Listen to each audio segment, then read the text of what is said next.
जी आप सभी का बहुत बहुत धन्यवाद, बहुत बहुत धन्यवाद इस चर्चा में। और अब हम बात करेंगे कि तेलंगाना में एक बार फिर से वहां के मुख्यमंत्री के बोल बिगड़ गए हैं। तेलंगाना के मुख्यमंत्री रेवंत रेड्डी के फिर से विवादित बोल।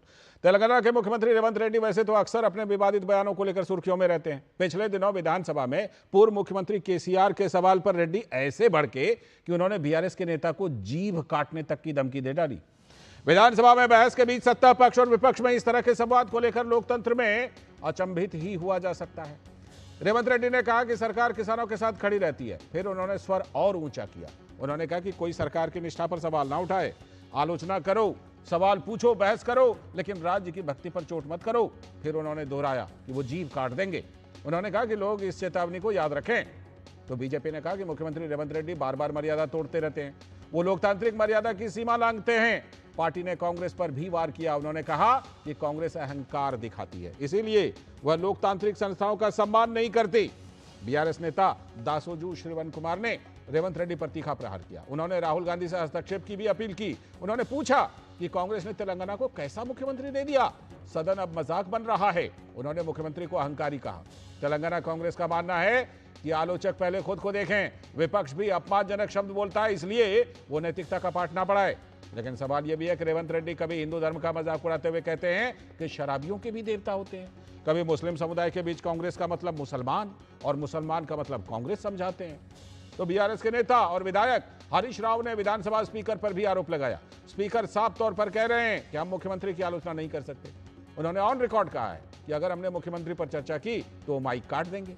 अगर हम मुख्यमंत्री की आलोचना नहीं कर सकते तो विपक्ष के रूप में हमारा यहां बैठने का औचित्य ही क्या है। अब सवाल यह है कि लोकतांत्रिक मर्यादाओं को तार तार करते हुए कांग्रेस नेतृत्व खुद पीएम मोदी के खिलाफ अपशब्दों की बौछार करते ही रहते हैं, तो फिर राज्य में लोकतांत्रिक मर्यादा का पालन होगा कैसे।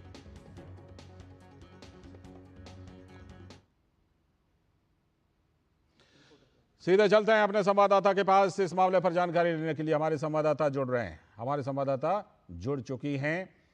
मैं सीधे पहले उन्हीं के पास चलता हूं। सबसे पहले ये बताइए कि ये जो पूरा का पूरा बयान है विधानसभा के अंदर है, ये इतनी बड़ी धमकी क्यों देनी पड़ी कि जीभ काट लेंगे? अगर आपने ऐसा बोला, एक मुख्यमंत्री की ये भाषा कैसे हो सकती है? कैसे ये मुख्यमंत्री ने कहा?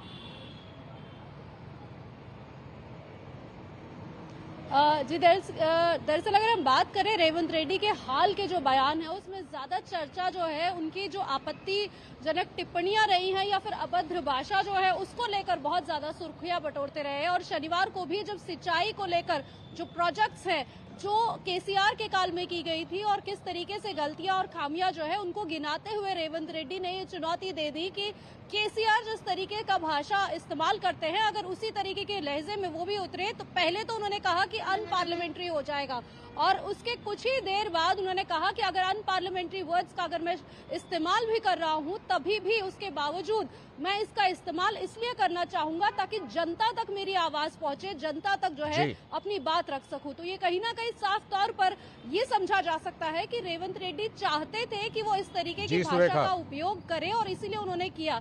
कहीं पर भी ऐसा नहीं था कि जिस तरीके से कहते हैं कि गलती से हुआ है, ऐसा नहीं लगा था। तो इतना फ्रस्ट्रेशन क्यों है? आखिर क्या कह दिया था केसीआर ने? जी देखिए, कुछ दिन पहले और खासकर जो विधानसभा सत्र था उससे पहले जो है केसीआर ने एक प्रेस कॉन्फ्रेंस की थी जिसमें उन्होंने कहा था कि ये जो भी सिंचाइयों को लेकर प्रोजेक्ट्स की गई है उनके कार्यकाल के वक्त में, उस वक्त जो उसको लेकर अगर किसी तरह का कोई भी आरोप लगाते हैं सरकार की तरफ से या फिर कांग्रेस के नेताओं की तरफ से तो उनकी चमड़ी जो है वो उधेड़ दी जाएगी। इस तरीके की जुबानी जो लड़ाई जो जंग है वो शुरू हो गई थी, उसे छेड़ा गया था केसीआर द्वारा और उसी लहजे में जो है रेवंत रेड्डी ने शुक्रिया सुरेखा, शुक्रिया जुड़ने के लिए। हमारी संवाददाता सुरेखा अब्बोरी जुड़ी थी हैदराबाद।